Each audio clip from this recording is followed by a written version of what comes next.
একটা সময় পর যেন ওভার থিঙ্কিংটা আমার অভ্যেস হয়ে দাঁড়ালো। কিছু মানুষের বদলে যাওয়াটা আমায় ধরিয়ে গেল ওভার থিঙ্কিং, যে কেড়ে নিয়েছিল আমার রাতের ঘুম, মুখের হাসি, অনেক স্বপ্ন। বাধ্য করেছিল সবার থেকে দূর হতে, শিখিয়েছিল কথায় কথায় ওভার থিঙ্কিং করা। তাই এই কবিতাটি, ডিয়ার ওভার থিঙ্কিং, আমি জানি না তুই কেন আমায় এত ভালোবাসিস, তোকে ছুঁড়ে ফেলে দিতে চাইলেও তুই আমার কাছেই আসিস। ঘুম কেড়ে নিয়ে দেখা সময় কিভাবে রাত থেকে হয় সকাল, এই সমাজে থেকেও তুই কেন এত লয়াল। তুই কেড়ে নিয়েছিস আমার থেকে স্বাধীনতার স্বাদ, ডিসেম্বরের প্রেম আর সে প্রিয় মানুষের কাঁধ।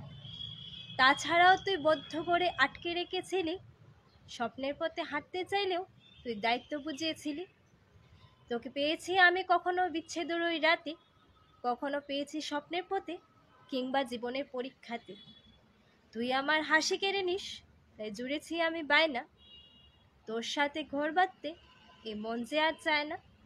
তাই তুই আমাকে ওদের মতোই ছুঁড়ে ফেলে দিস, ওভার থিঙ্কারের নামটার থেকে এবার আমায় মুক্তি দিস।